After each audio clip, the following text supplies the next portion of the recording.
Christianity and historical examples for a second. All night you guys have been grappling with issues like morality and, what is right, what is wrong, and meaning. But my question is simply, why are you so afraid of subjective moral reasoning? I mean, do you think that we're all just going to start raping and pillaging just because we don't have a book to tell us what to do? I mean, are you afraid of that? Like, I'm not, because that's not going to happen.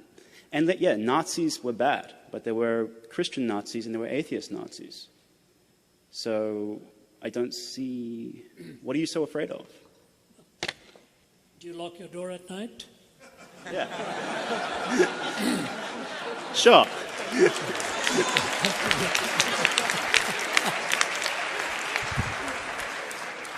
I hear what you're saying. It sounds very cavalier, though. My goodness. If we weren't afraid of all of this, we would not be in a national debt. The billions... China is secular. Sorry? China is secular. Sorry? China is secular. That's right. What does that mean? I mean, they're not raping and pillaging, and neither are we. Oh my, oh my, oh my, oh my, oh my. Have you read what happened during the Red Guards Rebellion? Have you read what happened during the Boxer Rebellion? Do you know who has killed more people in the 20th century than China and Russia? 60 million apiece? Wow. It makes the Holocaust seem tame.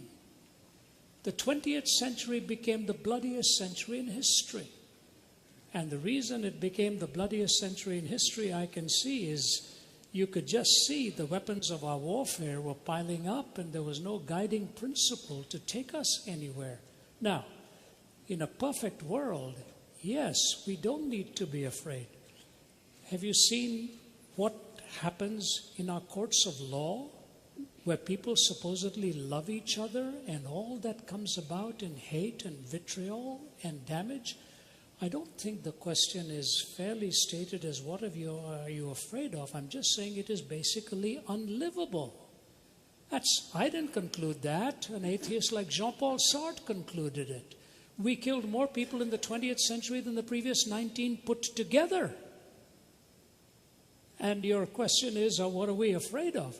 The fact of the matter is, if morality is purely subjective, then you have absolutely nothing from stopping anybody for being a subjective moralist to choose to just zing one through your forehead and say, that's my answer. How do you stop that? Obviously, you don't believe that's the way it should be. No, neither do I.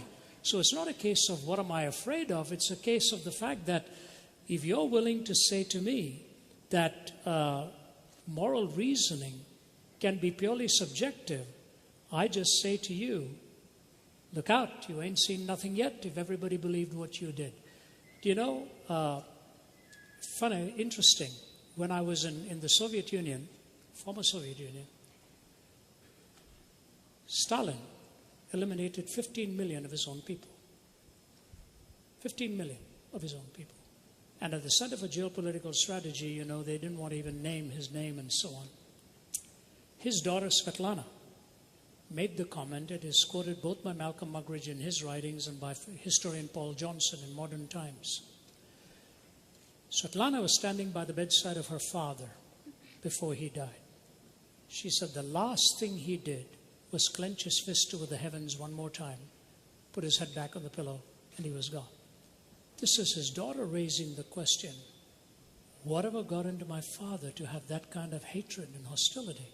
And when 15 million were killed of his own people, it is interesting that the faculty members and the general who chatted with me there, my wife will tell you, sat around the table with tears in his eyes when he watched what had been done to his own country by his own leadership.